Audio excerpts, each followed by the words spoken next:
Good afternoon and welcome to the Rotary Club of Harrisonburg. My name is Braden Hoover, president of the club for this Rotary year. Let's start off the club meeting with how we always do, which is the recitation of the four-way test. Please join me in the things we think, say, or do. First, is it the truth? Second, is it fair to all concerned? Third, will it build goodwill and better friendships? Fourth, will it be beneficial to all concerned? Ash Eatwall has our song today. He'll be leading us in God Bless America.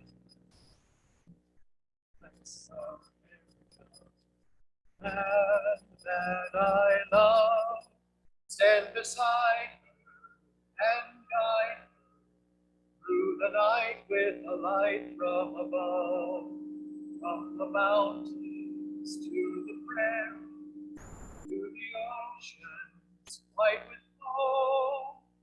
God bless America, my home, sweet home. God bless America, my home, sweet home. Now let's turn to the Pledge of Allegiance. I pledge allegiance to the flag of the United States of America and to the republic for which it stands, one nation, under God, indivisible, with liberty and justice for all. Today's invocation is by Dave Larson.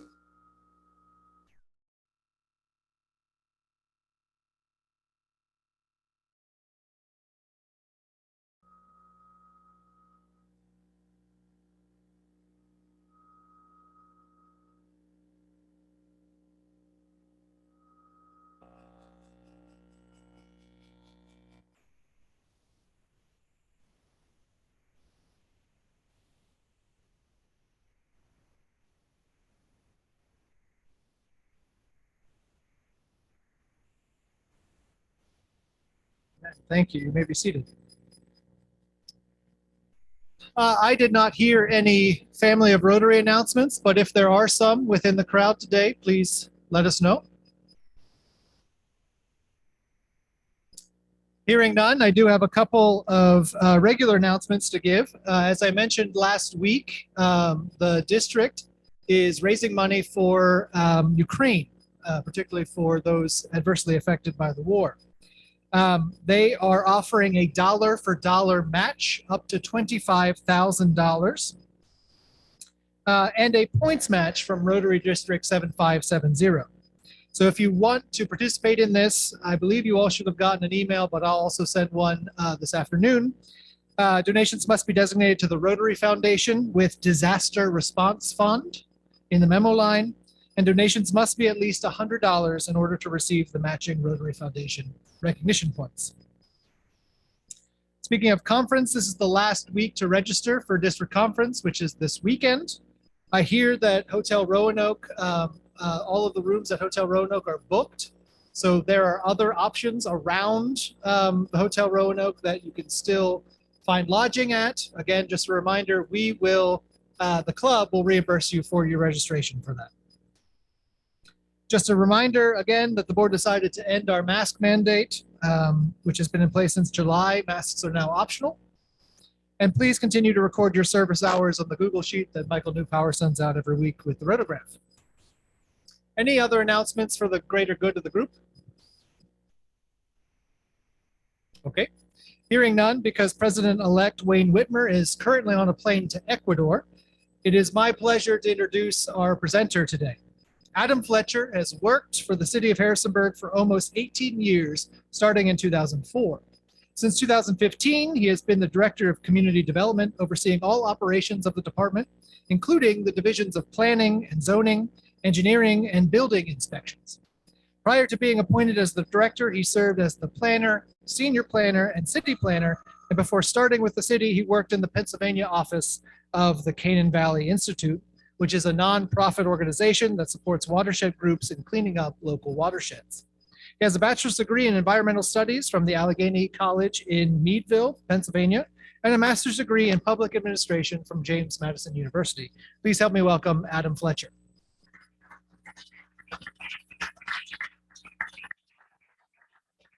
Thanks.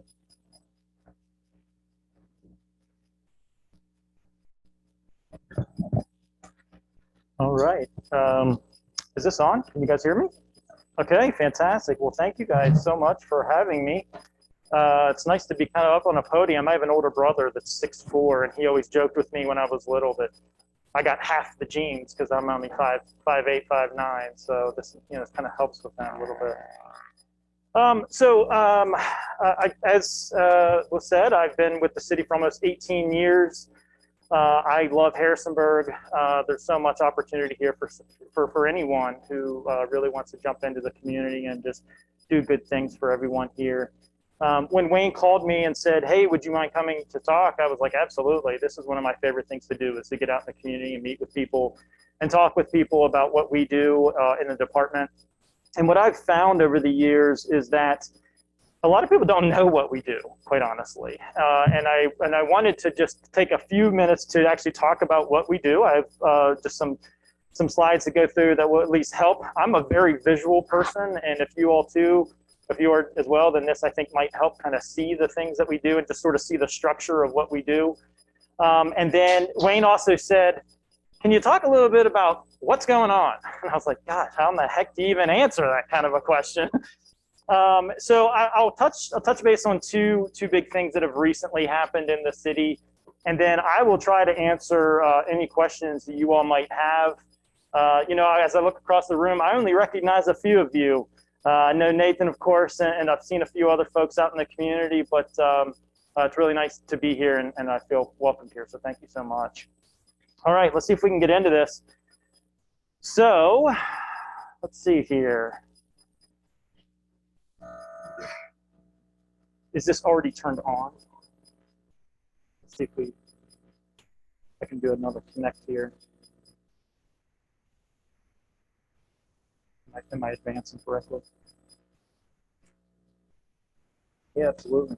So as we're trying to figure out technical issues here, so there are many different departments in the city. And for people who don't understand local government very much, I find it easier to describe the structure of local government, really to describe it similar to an educational system. So a lot of people kind of connect with that, right? So you have your school board that is elected. The school board then appoints a superintendent, and the superintendent then appoints the principals for all the schools. When you think about that with local government, it's the same kind of structure. You have city council who is elected. City council then appoints a city manager, who then appoints each of the department directors to run that particular section of the city. And I think that oftentimes helps people understand the sort of the structure of local government. And that's how we're structured here in the city of Harrisonburg. So I'm the director of community development. If your mouse actually works this far away, I can actually use the mouse and just advance. Yeah, that'll be just fine. Absolutely. So just looking again at all of the different departments, a lot of folks are able to connect very easily with places like the fire department, public works department, the police department. You know what goes on in those situations. Of course, commissioner revenue and treasurer is always a big one for determining what taxes need to be paid and where you go to pay your taxes. But we're just one of the 18 different departments. So community development is then made up of 3 different divisions: planning and zoning, engineering, and building inspections. And I always describe them in that order, because that is the order in which development occurs. So you have planning and zoning, which is land use law and land use theory, the things you can actually do with your property, whether by right, meaning you just have the right as a private property owner to do it, or if you have to ask for special permission. And that's where you're going to planning commission or city council to get special permission to do something with your property.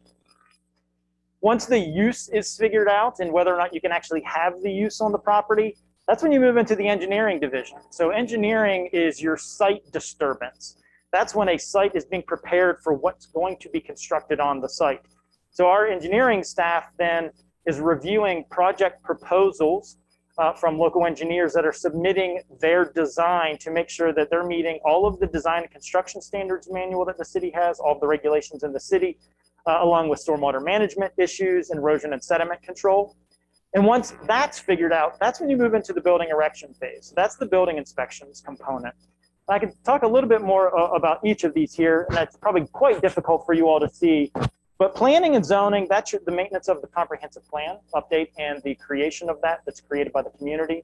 They are also looking at the zoning and subdivision regulations, and I'll talk a bit more about that because that's really what gets a lot of the attention in the media is zoning, as some of you might know. The engineering division, so we are an independent city, and just I'm curious, as a raise of hands, who is not originally from Virginia? So when you move, wow, that is very interesting. I usually get like 3 or 4 people raise their hands. So, so for those that aren't originally from Virginia, when you came to Virginia, you'll learn that Virginia is obviously different than every single other state in the Union, every single one, because we have independent cities while others do not. The only other independent cities across the nation there's 3 of them: Baltimore City, St. Louis, Missouri, and who can tell me the third one? It's a difficult one. Carson City, Nevada. I don't know why, but that's what it is. But you'll know that we're structured very differently, and we're a Dillon rule state. Has anybody heard the term Dillon rule state? So of course we can only we as a local entity, a local government political entity, can only do things that the state tells us we're allowed to do. And that's where a lot of, I'll call it, good faith ignorance. Maybe I just made something up there. That people just don't really realize that the local government is limited in power to what you can actually do and what you can actually tax. And a lot of people say, why doesn't the city X fill in the blank? Well, that has a lot to do with the Dillon rule, because the Dillon rule, which was established back in the 1800s, states that we're creatures of the state, right? The political entities are creatures of the state, and we can only do what we're allowed to do based upon what they tell us we can do. The opposite side of that is home rule state. So if you came from Maryland, that's a home rule state. Basically, they just say, hey, this is your local community. You create the rules that just make sense to you, and you operate that way. It's a very casual way to describe a home rule state, but you kind of get the point, I think. So being that we're an independent city, we operate and enforce all regulations inside our city limits. So, and that includes street and public infrastructure. So we do not have to get any permissions from the Virginia Department of Transportation when we operate and enforce our city streets and build our city streets. So when the engineering division is looking at project proposals, and if a project is proposing to construct, and they often are, new public water, new public sewer, new public streets, curb, gutter, sidewalk, all of those things have to meet our city standards so that we know that once they're constructed and then they're dedicated to the city, given to the city, they've met our standard so that we can maintain them in perpetuity. A lot of times people don't realize, well, the city only builds certain kinds of streets. We build what I casually refer to as people mover streets.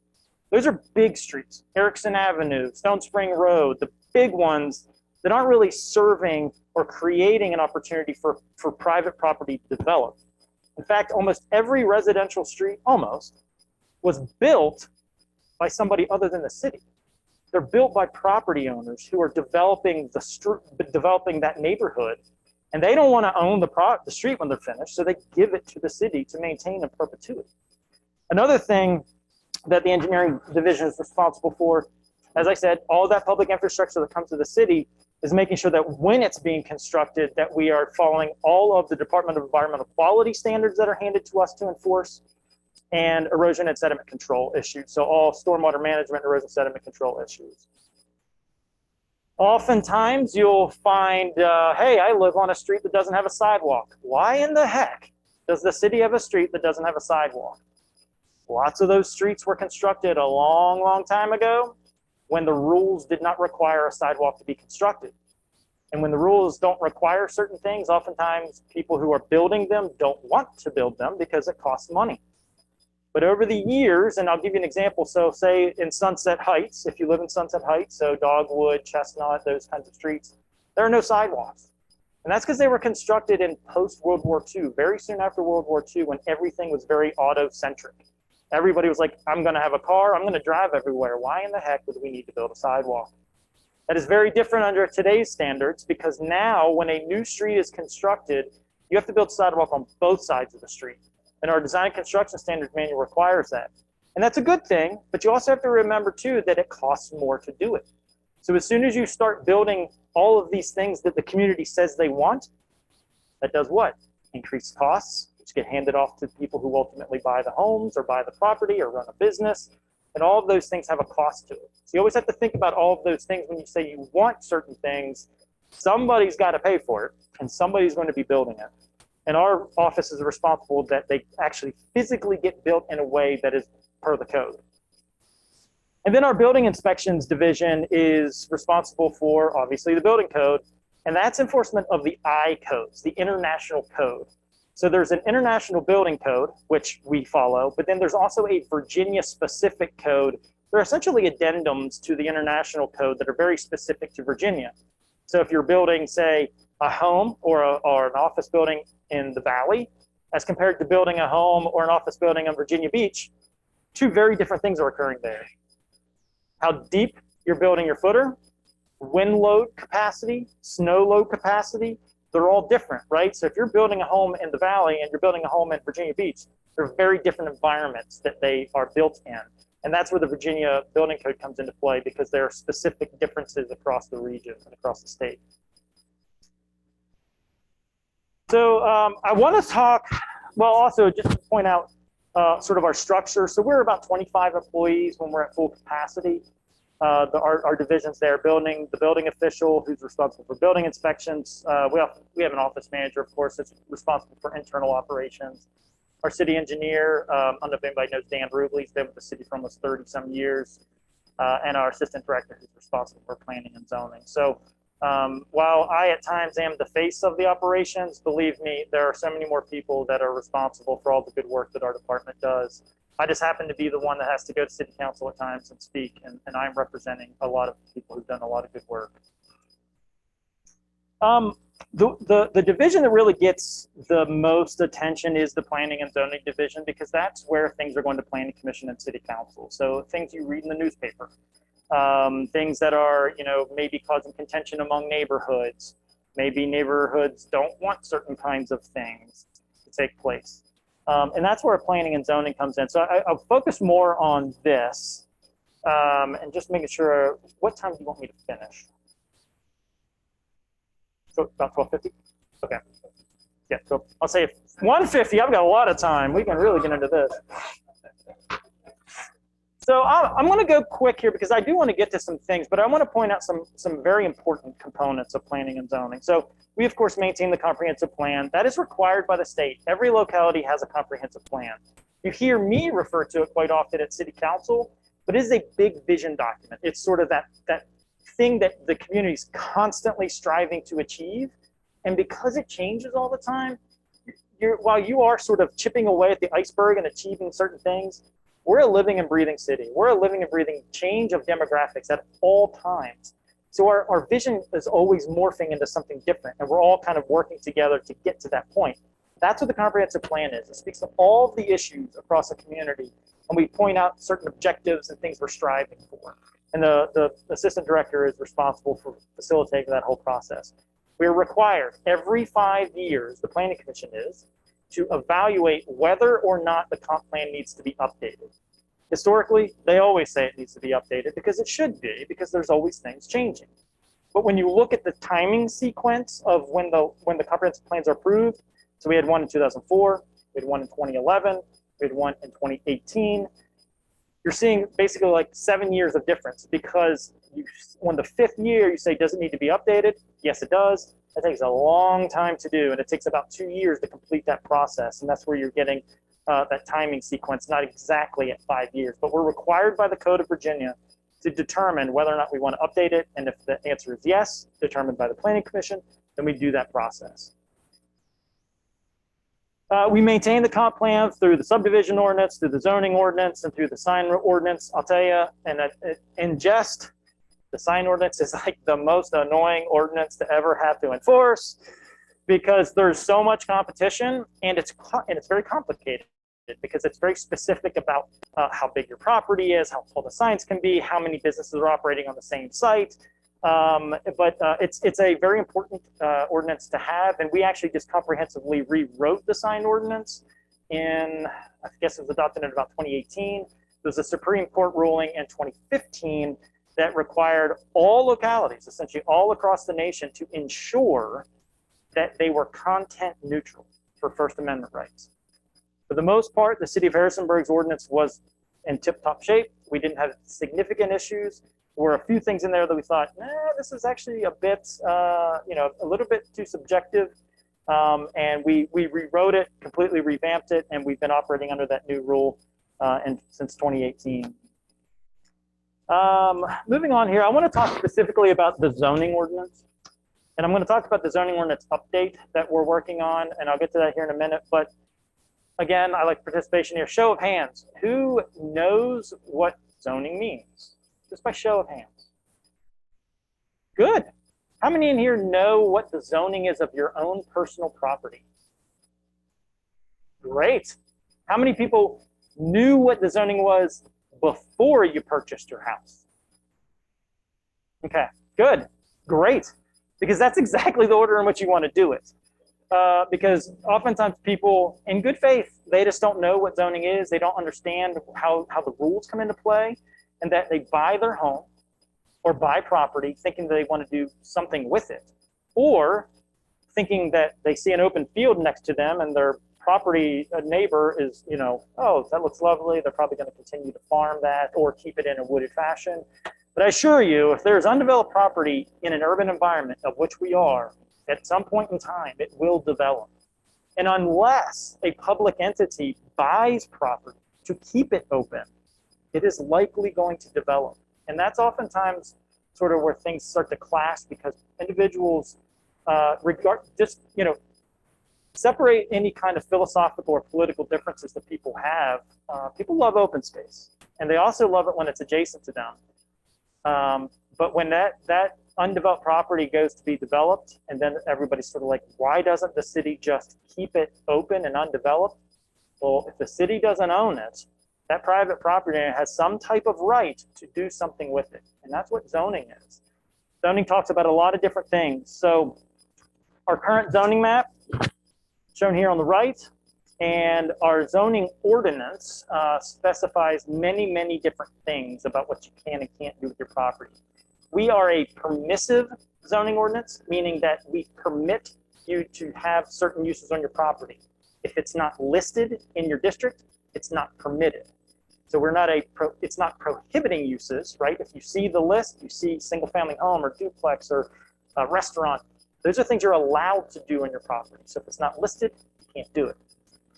But it lists a lot of other things. It is not just a right or wrong, black or white, yes or no situation. There's a lot of interpretation that goes into zoning.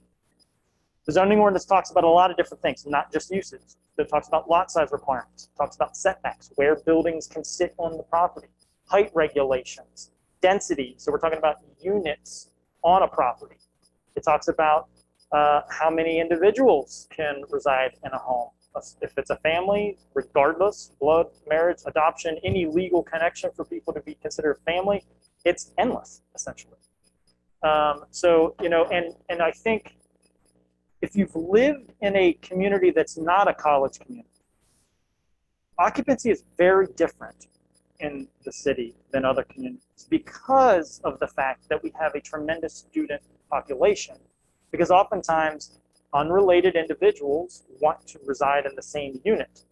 And while that makes social sense, we sort of understand how that is, and friends want to reside together, Harrisonburg has historically had issues with the clashing of lifestyles of multiple students living in a unit that might be adjacent to what one might perceive as just a family residential area. But then you also have situations where they're not students and there's multiple people residing in a location. And I'll tell you, philosophies have changed in my time about how we should be looking at that. And I think we're really in the middle of a lot of social changes right now that will affect zoning, that will affect enforcement, and affect how we look at housing in general. Because we're really taking a very close look at mixing all sorts of residential housing in all different areas. So when you look at just single family detached homes, opportunities to allow single-family homes to be converted into duplexes. I mean, you probably heard about the housing crisis and how affordable housing issues and how just the cost of living has increased. And a lot of academics, a lot of researchers will say a lot of that is directly related to the historical significance of what zoning has done in communities all across the nation, because of the control of the number of units that are permitted on properties, the style of housing that's permitted in certain areas. And when you look at this map on the right-hand side, the yellow color represents all areas in the city where the only thing you can do on your property in those locations is build one single-family home. Let that sink in a second, because there's a lot of yellow on that map. Now, it is a little misleading because a lot of our parks are zoned R1. But when you look at the areas all across the city that are zoned R1, and you think, where are all the people going to go who want to live in the city and take advantage of the services that are in the city and want to be in the educational system that are in the city? That's why we're looking really closely at not only increasing density, but increasing heights, mixing of the different styles of housing and neighborhoods. And I really hope that you take the message that I'm talking about today and take it home to those that you reside with around the dinner table and talk about this, because this exact conversation is going to happen in the public realm very soon, because we're working on the rewrite of our zoning ordinance. And we want to hear from the public because it's very, very significant about how we grow in the city. Given the time, I think this would be too detailed. You know, I have images here that talk about, like, why do neighborhoods look the way they do physically? Why do they look the way they do? It has everything to do with zoning. So when you look at this map, I'm boxing in here Preston Heights, so off of Franklin Street, Preston, Andergren, all those streets right there. If you zoom in there, everything kind of looks very uniform, right? All the homes look like they're setting back off the street. They're all about the same size. That has everything to do with zoning, because when the person who owned this undeveloped property, it was completely blank, there were codes that said how you have to build the street, how wide it has to be, how big the lots can be, how far back the homes can sit, and that's why there's that uniformity. So we're really looking at a lot of different things about reducing setback requirements, allowing homes to sit closer to the street, allowing more units on a parcel. And that goes for opportunities just like this, where the new code could, and has everything to do with the feedback that we received from you all, allow homes to start popping up in backyards, to allow lots to be subdivided even smaller, to allow opportunities for more homes to be built, even in existing neighborhoods, if the community wants to use that as one tool to increase housing in the city. Zoning talks about, you know, how many parking spaces, which we're looking to reduce the parking spaces all across the city so we eliminate the need that the code requires for every use to provide a certain number of parking spaces, because that's controlled by the zoning ordinance.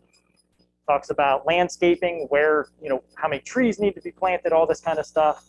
And I also often talk about some of the challenges that we as government officials sort of deal with all the time. I don't really like to use the term deal with, but have to work through. Because, you know, we're in this because I think what people don't realize, local government has the biggest impact on people's lives. And, you know, we're all part of the community too. We all believe in all these things, and we do really want to work together with the people in Harrisonburg and the business owners. I think the stigma of our office is often, well, the city won't allow me to do X, or the city's taking too long. But the reality is that there is activity all the time. There are building permits that are in review all the time. There are engineer comprehensive site plans that are in review all the time. And your local folks are very, they're experts in their field, so are our folks, and they're working together to make sure that that plan, when it's approved, is shown to be exactly to code, legally permissible, and that everything is basically ready to go to ensure the safety of the people who are ultimately going to live there, to ensure environmental quality initiatives are complied with, handed to us from the state, and to make sure that it's built in the desire of the private property. So these are a lot of the challenges that we oftentimes deal with. You know, and the top one there, low participation rates in government, is just so true. So even just, you know, I'm not trying to make anybody feel guilty, but just think of the last time that you went to a government meeting and participated, shared your opinion, got up and spoke at a meeting. You know, absolutely vote in your local elections. I think there's this sort of image or sort of great American feel about I voted for my governor or I voted for the president, but your local city officials have more impact on your daily lives than state and national politics does. Your local officials set your tax rate. They set your water rates. They tell you what you can and can't do with your property.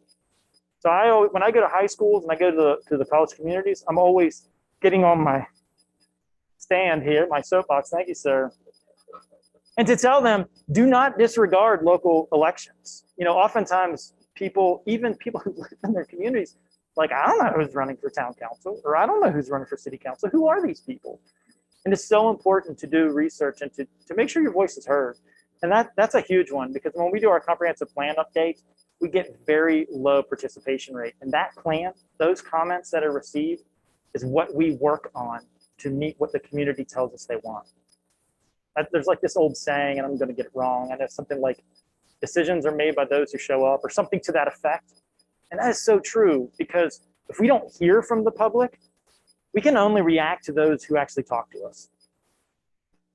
So I hope I've invigorated you a bit to talk to your folks, talk to your friends, talk to your family, and just say, hey, are you aware of this kind of stuff? And just give us a call. So lastly, and then I want to get to some questions here. City Council has a vision document. They call it the 2039 plan, or the 2039 vision. And these six, I guess, sort of headlining principles are things that they've are hoping to strive for. It's like, where do they want to be when we get to 2039? What are we going to say that we've achieved? And these topics are a city for all, economic development, to continue economic development, a thriving educational epicenter, available housing for all, reliable delivery of high quality services, trash, stormwater issues, maintenance of public streets, all those the physical things you can see, and fiscal sustainable planning. The thing that getting a lot of attention is available housing for all. And that's because once this was a key initiative, we started down the path for our comprehensive housing assessment and market study, which was completed more than a year ago at this point, January 2021. I, along with the assistant to the city manager, was the project manager for what eventually became the comprehensive housing assessment and market study. If you just Google search this, you will get hits to be able to read either the executive summary or the full study, and it's a huge document. I encourage you to take a look at that. The executive summary is like 15 pages. Definitely take a look at it. It'll tell you a lot of information. So that's something we've been working on. And then this document is then immediately advising us on what we're also doing right now, which is the rewrite of the zoning and subdivision regulations, which I'll talk to you here in a minute. But the housing study has these 17 recommendations, and there's all these different opportunities for different things we can use as tools to start chipping away at that iceberg of housing affordability. And it's not just, I like to make sure that when I speak about this, that I talk about affordable housing, which a lot of people like subsidized housing, but then there's also just reducing the cost of building housing and building and providing just middle income, missing middle, whatever term you want to use to describe those housing units. Because believe it or not, what the housing study taught us was that I think it's 80% of the rental units in the city are affordable to like 80% of the population because of the cost of living in Harrisonburg. Basically, what and the threshold per the federal government is 80% of the area median income, 80%. So in 2021, area median income for a household was like $66,700. So everybody who's residing in one unit combined, that was the area median income. 80% of that, I'm not going to do my math. Where's my engineer? They could probably do this in the head. It's something like $55,000, $57,000. Think about the people that you know, or yourself, whatever your situation might be. That means the household, if they're making $57,000 a year, would be considered an opportunity for them to take advantage of affordable housing, because it's 80% of the area median income. And I think a lot of people get confused about that because they're oftentimes thinking about the lowest demographic, the 0 to 30% of AMI, or the 0 to 60% AMI. No, it's 80% of AMI. And that's huge.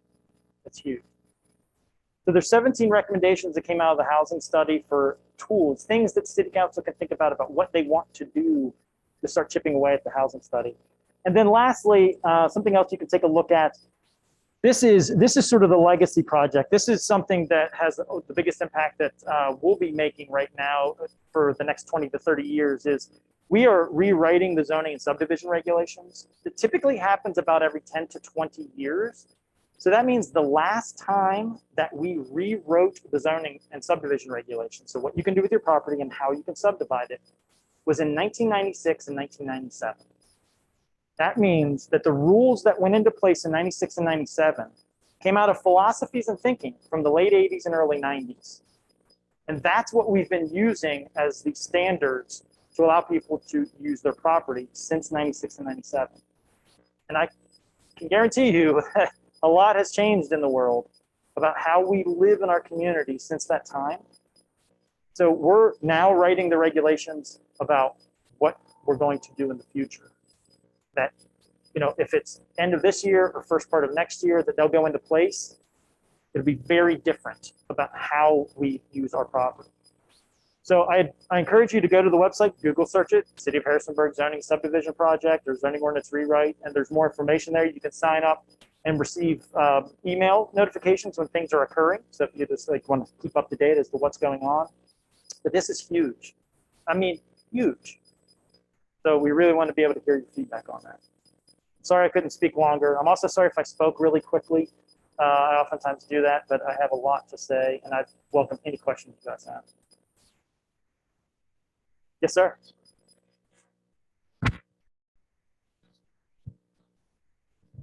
I found the fact that Harrisonburg operates independently to be unique. That was something I was unaware of. Does that independence have any effect positively or negatively on the city's ability to obtain funding, whether that be through external means, via the state, or just changing local tax rates? Yeah, awesome question. And unfortunately, I don't really know the answer to that. I'll be completely honest with you. We did hit a threshold a few years ago when we hit 50,000. That places us into a different 50,000 population. That places us into a different category when we go to apply for funding, for grants and things like that.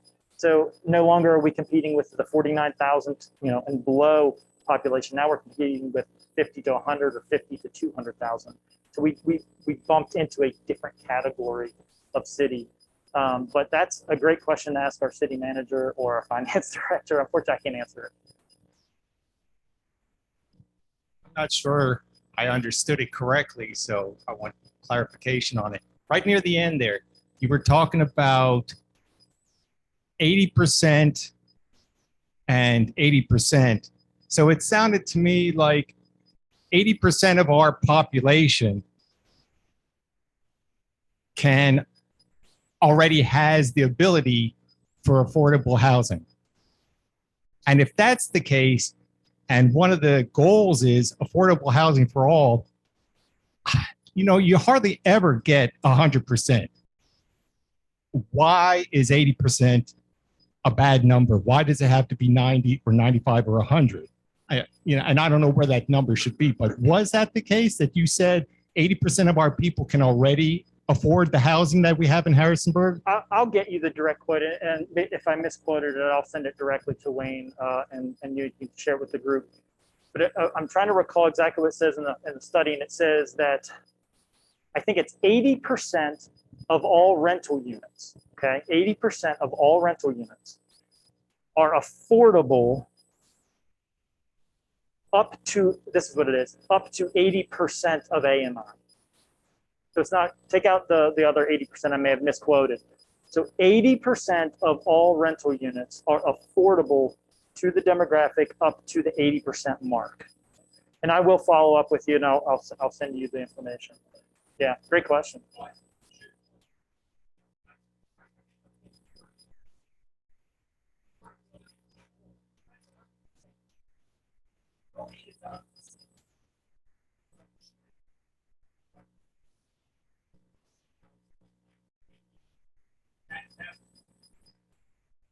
Yeah, it's a complex issue.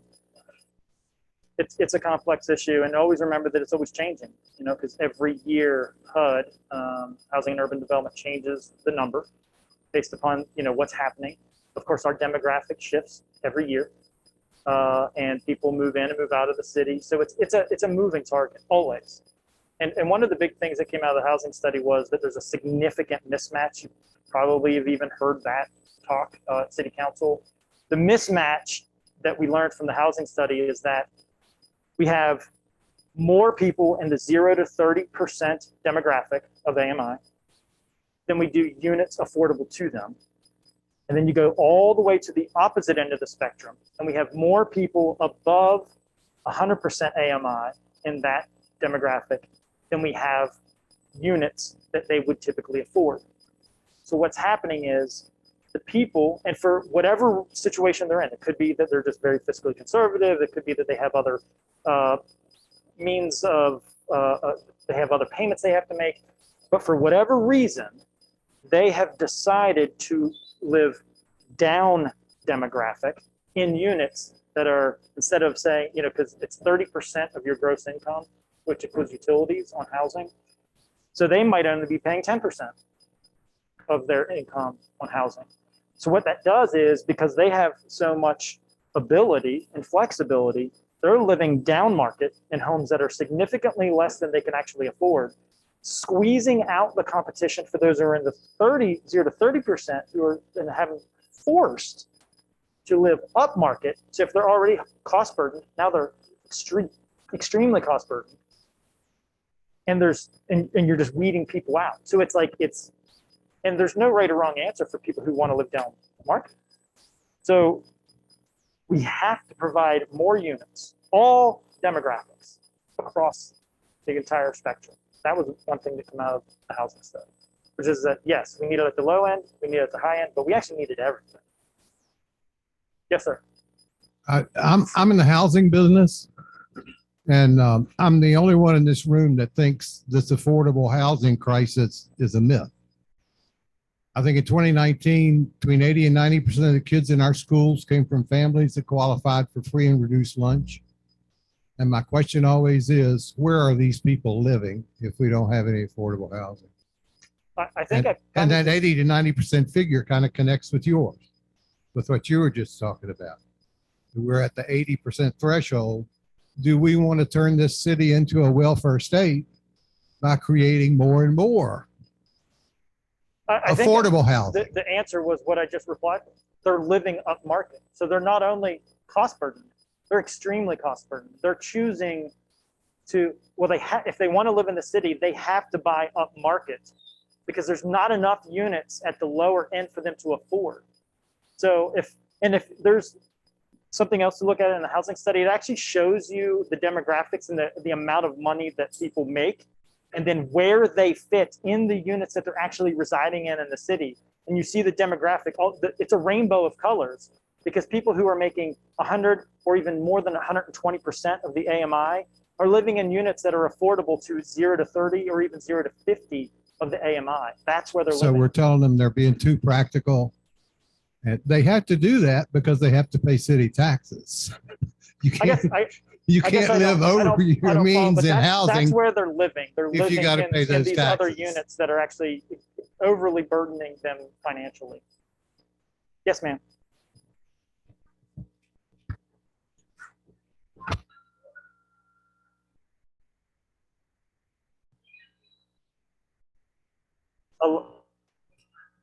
A lovely question. Thank you so much. So here's something to know.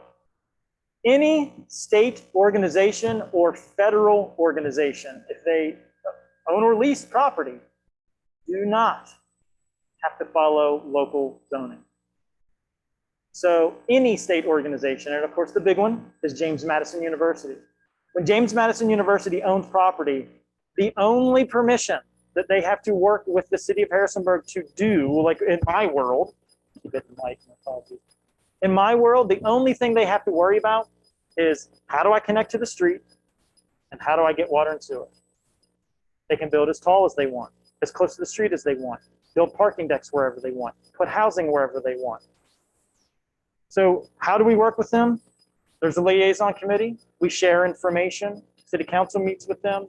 They share their strategic planning with us. I don't know when they are, they obviously are going to have plans that they can't share, right? Because of just acquiring property and the competition that might make when they show, hey, we're looking to buy all this and all this. But we absolutely work with them and communicate back and forth. They actually work with us even more so than they're even required to do. So they'll let us know, when they're going to demo buildings. And we work with them to communicate, like for cut it off of utilities. And, it's just a good partnership just because we want to help each other, and wherever they're going to go. And it's a fact. When JMU owns property, it looks great. They maintain it, immaculately. It goes off the tax rolls. That's one thing. But they also bring so much to the city as well. They bring so much to the city, so many businesses in the city that wouldn't exist if James Madison wasn't here. So it's a great institution, and it's a difficult thing sometimes because we might have on our maps, hey, we're hoping this corridor of a street is this kind of use, and then JMU buys it, and they do whatever they need to do to continue their operations. Immediately impacts my office because then we have to shift gears, and we're like, okay, so we thought it was going to be high end. I don't know, multifamily housing, or it doesn't matter the demographic. We thought it was going to be multifamily housing. Oh, nope. JMU bought it. Now it's an academic building, or it's a parking deck. So we have to shift with that. Absolutely.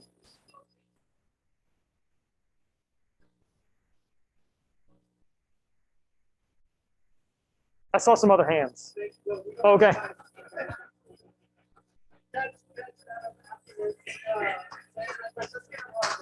Thank you.